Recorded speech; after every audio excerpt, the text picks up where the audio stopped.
Eh bien bonjour à tous, aujourd'hui on se retrouve pour une nouvelle vidéo. Aujourd'hui ce qu'on va faire c'est une migration des rôles FSMO. Alors, une migration des rôles FSMO c'est quoi? C'est migrer un Active Directory complet d'un serveur Windows sur un autre serveur Windows. Grosso modo, on fait une migration des rôles FSMO quand on a un contrôleur de domaine qui est sur une ancienne version de Windows Server. Par exemple, là, on va faire un test. Donc, j'ai monté un contrôleur de domaine principal sur un Windows Server 2016. Windows Server 2016 arrive en fin de support à début 2027. Donc, du coup, tout administrateur qui possède un contrôleur de domaine sur 2016 doit migrer sur une version plus récente, 2019, 2022, 2025, comme vous le souhaitez. Donc, pour ma part, je vais migrer mon contrôleur de domaine principal sur un Windows Server 2022. Vous devez avoir votre contrôleur de domaine principal, installer une nouvelle machine virtuelle, donc un nouveau Windows Server, donc soit un 2022, soit un 2025, comme vous le souhaitez. Pour ma part, un contrôleur de domaine pour le moment, à vrai dire début 2026, je vous conseille encore de le laisser en 2022. Vous pouvez le basculer en 2025, tous mes labs sont en 2025, mais pour un environnement de prod, je préfère quand même vous conseiller plutôt du 2022. Vous avez votre contrôleur de domaine principal en 2016, vous installez votre nouveau serveur Windows en 2022-2025, vous installez le rôle ADDS et vous rejoignez le contrôleur de domaine sur votre domaine principal. Donc j'ai fait une vidéo sur cet aspect-là, c'est comment ajouter un contrôleur de domaine secondaire pour pouvoir du coup que les données se répliquent sur l'ancien. Une fois que du coup les deux contrôleurs de domaine sont sur la même version au niveau des objets, etc. Donc votre 2016 et votre 2025 ou 2022, on a du coup une commande à faire pour migrer les rôles FSMO pour dire que du coup le secondaire passe en principal et le principal passe en secondaire. Et ensuite on va devoir décommissionner le vieux Windows Server 2016. Donc c'est assez compliqué comme ça à expliquer, mais vous allez voir c'est très très simple. Il y a quelques lignes de commande à faire et ça se passe super bien. Quelque chose à vous dire, le niveau fonctionnel actuellement sur mon Windows, comme j'ai installé un Windows Server 2016, on peut migrer un Windows Server 2016 sur un 2019, 2022, 2025. Par contre, si vous possédez un 2012, 2012 R2, 2008, 2008 R2, là, il va falloir faire une montée de version fonctionnelle. Donc, ce tuto ne sera pas possible sur ces versions-là. Donc, si vous avez un 2016, un 2019, vous pouvez migrer sur un 2022, 2025. Ou si vous avez un 2022, vous voulez migrer en 2025, c'est tout à fait possible avec ce tuto. Donc, pour ce faire, on se retrouve sur deux labs. Donc, j'ai un domaine qui s'appelle fsmo.local.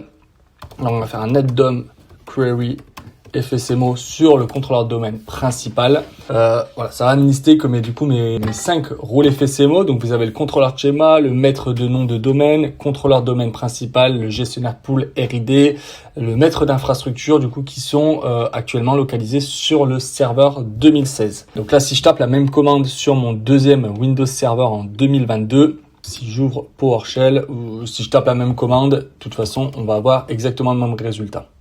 netdom query FSMO. Voilà, donc il m'a dit que c'est sur une version 2016. Donc alors, pour ce faire, toutes les commandes qui vont être tapées sur le tuto vont être disponibles en description. Donc vous cliquez directement dans la description, vous allez avoir toutes les commandes que vous pouvez copier sur votre avis de commande. Il faut être sur une console PowerShell en administrateur et il faut que vous possédez une session administrateur du domaine pour pouvoir faire ces manipulations. Si vous êtes uniquement administrateur local des postes, ça ne va pas fonctionner. Pour commencer la migration des rôles FSMO, on va se rendre sur le nouveau contrôleur de domaine. Donc pour ma part, c'est le 2022. On va taper cette commande-là qui va permettre de lister des échanges qui sont actuellement faits entre le secondaire et le principal pour voir si tous les deux sont bien connectés. Donc là, pour ma part, on voit que je n'ai pas d'échec. Si ici, vous avez des échecs au niveau de la réplication des informations entre les deux contrôleurs de domaine, il va falloir que vous vérifiez quel est le problème, si c'est un problème de temps, est-ce que vos deux contrôleurs de domaine sont sur le même serveur MTP, etc. Donc pour ma part, moi, j'ai pas de problème. Donc bien vérifier ici que vous avez 0 en échec. Donc là, pour ma part, les deux contrôleurs de domaine communiquent bien. Donc, je vais pouvoir lui dire de pouvoir migrer les 5 rôles FSMO, donc ceux que je vous ai dictés tout à l'heure, sur le 2022. Donc, voici la commande qui va vous permettre de faire la migration des rôles FSMO sur votre 2022 ou 2025 ou 2019, comme vous le souhaitez. Toutes ces commandes-là, je rappelle bien qu'il faut bien les taper sur le nouveau contrôleur de domaine. Donc, voici la commande. Donc, c'est de PowerShell. On fait entrer. Donc là, il charge un module. Il nous demande s'il souhaite tout déplacer. Donc là, on fait T. oui, on veut tout qui migre. On attend un peu et voilà. Du coup, la commande est passée. On va refaire un NetDOM Query FSMO qui permet du coup de demander à mon domaine. Alors, query FSMO pour demander quel est le serveur qui possède les rôles FSMO. Et là, on va pouvoir voir, voilà, basculer sur le VM FSMO 2022 qui est mon contrôleur de domaine, du coup, mon ancien contrôleur de domaine secondaire qui est maintenant passé en principal. Pour ma part, ça a été très rapide vu que j'ai uniquement un utilisateur et une seule machine sur ce domaine-là. Donc, du coup, voilà, c'est un peu plus rapide. Vous, si vous avez énormément de machines, si vous avez un domaine qui date d'il y a 10-15 ans, ça peut être beaucoup plus long. Mais vous le laissez faire, il n'y a aucun problème. Pour ma part, je l'ai fait du coup sur une infrastructure avec 60 utilisateurs et une soixantaine de PC. Le chargement a duré environ une vingtaine de secondes. Mais voilà grosso modo le temps de réplication qui est possible. Donc maintenant, ce qu'on va faire, c'est qu'on va faire un NSLOOKUP sur le domaine, enfin sur le nom DNS de notre serveur pour voir quel est le serveur qui répond en premier. Donc on fait le NSLOOKUP et là pour moi, on va avoir du coup le 101 et le 100. Le 100, en fait, c'est mon ancien contrôleur de domaine. Donc, ça veut dire que mon ancien contrôleur de domaine est passé en secondaire. Et le 101, du coup, est mon nouveau. Donc, c'est le 2022. Donc, ça veut dire que mon 2022 est passé principal. Donc, c'est tout bon. Maintenant, ce qu'on va faire, c'est qu'on va devoir décommissionner le 2016. Alors, décommissionner, c'est quoi? C'est de supprimer le rôle ADDS sur le 2016. Comme ça, on le supprime complètement de notre inventaire Active Directory et il ne posera pas de problème plus tard. Voilà, on décommissionne proprement. Donc pour ce faire, on se rend du coup sur le 2016. Grosso modo, c'est une ligne de commande en PowerShell qui permet juste de désinstaller le rôle, tout simplement. Donc je l'ai mise juste ici.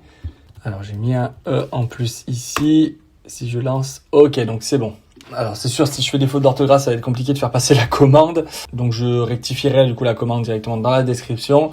Donc là, il me demande du coup le mot de passe administrateur local pour pouvoir du coup le supprimer. Vous le renseignez. On fait entrer, donc là il nous demande de le confirmer. Donc là il me demande du coup si on souhaite vraiment désinstaller le rôle ADDS. Donc là on fait oui tout, donc là on fait T. Et là du coup la procédure désinstalle le rôle ADDS sur le Windows Server. Donc on le laisse faire. Donc la procédure est quand même assez longue, surtout si votre contrôleur domaine a été installé il y a 7-8 ans, ça peut être assez long. Donc vous le laissez faire tranquillement. Donc la désinstallation a été faite, donc automatiquement le Windows Server redémarre pour pouvoir appliquer la suppression du contrôleur domaine. Donc on le laisse faire. Et une fois que c'est fait, on va pouvoir du coup se reconnecter sur le 2022. Ok, donc c'est tout bon. Mon ancien contrôleur domaine vient de redémarrer, donc on va juste le déverrouiller pour vérifier si on n'a pas encore le rôle ADDS sur celui-ci. Ok, donc c'est tout bon. Aucun serveur d'accès n'est actuellement disponible sur ce serveur-là, donc c'est tout bon. On va pouvoir du coup retourner sur notre 2022. Ensuite, du coup, on va taper la commande du coup get AD domain controller /filter qui va permettre du coup de nous indiquer quels sont les contrôleurs domaine disponibles sur notre domaine. Donc, on fait entrer. Et là, normalement, on doit avoir uniquement votre nouveau contrôleur domaine et l'ancien ne doit plus apparaître. Donc, si je vérifie bien, voilà. Moi, pour ma part, j'ai Nico le VM FSMO 2022, qui est du coup le serveur actuel que j'ai ici. Si je vais dans Système, j'ai le VM FSMO 2022. Donc, ça veut dire que sur le domaine fsmo.local, j'ai eu uniquement un seul contrôleur de domaine. Pour être certain, on va retaper la toute première commande qu'on avait tapée lors de l'installation. Ça permet du coup de lister si la communication entre les deux domaines, le secondaire et le principal, fonctionne bien. Donc, normalement, je devrais avoir qu'un seul contrôleur de domaine. Donc voilà, c'est exactement ça. Du coup, le source et destination n'existe plus. On a uniquement un seul contrôleur de domaine. Donc là, du coup, il va falloir réinstaller un contrôleur de domaine secondaire, etc. J'ai fait un tuto, vous pouvez aller le voir, il n'y a pas de problème. Je vous le mettrai de toute façon en description. Maintenant, on va se rendre sur le panneau utilisateur et ordinateur Active Directory pour voir si on a toujours nos hôtes. Et on va démarrer du coup une machine sur ce domaine-là pour voir si ça fonctionne. Donc test migration, ordinateur. J'ai toujours ce PC-là, VM FSMO Windows 11 avec un utilisateur ADM Hugo. Donc ce qu'on va faire, c'est qu'on va démarrer cette machine virtuelle. Donc pour ma part, elle se trouve juste ici. Start. Donc du coup là, c'est une machine en Windows 11. Mais si vous avez du Windows 10, bref, une machine qui est sur votre domaine, il faut démarrer.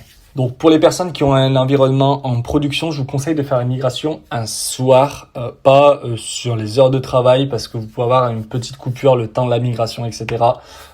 Donc voilà, par question de simplicité, je vous conseille plutôt de faire ça le soir. Et je vous conseille d'être présent le lendemain matin après la migration. Comme ça, vous êtes certain que les utilisateurs, quand ils se connectent, les PC retournent bien sur le domaine. Mais normalement, il n'y a aucun problème. C'est toujours un moment assez délicat, la migration des rôles FSMO. Mais bon, en tant qu'administrateur sur du système Windows, on est malheureusement obligé d'y passer tous les 7-8 ans à peu près, quand notre contrôleur de domaine arrive à fin de support. Une chose à faire attention, c'est qu'au niveau de votre DHCP, il faut bien mettre dans vos DNS le DNS principal qui est votre ancien contrôleur de domaine et le DNS secondaire, c'est mettre votre nouveau contrôleur de domaine. Si vous n'avez pas deux contrôleurs de domaine, faut faire attention, voilà, à modifier vos paramètres DNS. Et une fois que vous avez décommissionné le 2016, enfin votre ancien contrôleur de domaine, bien modifier votre DHCP pour qu'au niveau du DNS, il délivre correctement le DNS principal qui est votre nouveau contrôleur de domaine. Bien faire cette modification-là. Ok, donc le Windows Server vient de démarrer. On va du coup se connecter avec un compte du domaine. Donc ADM. Du coup, on met le mot de passe. Ok, donc du coup, ma machine a trouvé mon compte, donc c'est déjà pas mal. Ok, donc là il est en train de me créer la session. Je pense que je m'étais jamais connecté avec un compte sur le domaine avec ce poste-là. On va le laisser faire et puis on se retrouve une fois que Windows aura démarré. Ok, donc c'est tout bon. Windows du coup a chargé mon profil. On va attendre un peu qu'il me démarre la machine. Ok, donc du coup Windows vient de démarrer, donc c'est tout bon. On voit que du coup on est on a réussi à se connecter sur une machine, sur un compte du domaine. On va du coup ouvrir un petit CMD et on va faire un petit IP config pour voir au niveau des paramétrages réseau, qui est-ce qui répond, etc. Ok, donc là on voit que du coup c'est le 2.101 sur mon DNS. Donc du coup mon DHCP a bien mis à jour les informations, donc c'est ok. Si je fais un ping fsmo.local, on va voir du coup que c'est voilà le 2.101 qui répond, donc c'est ok. Donc ça veut dire du coup la migration des rôles FSMO a bien fonctionné et que du coup mon domaine maintenant n'est plus sur le 2016 mais tout est positionné sur le 2022. Voilà. J'espère que cette vidéo vous aura plu. N'hésitez pas à commenter, partager, mettez des j'aime et puis on se retrouve à la prochaine. Salut!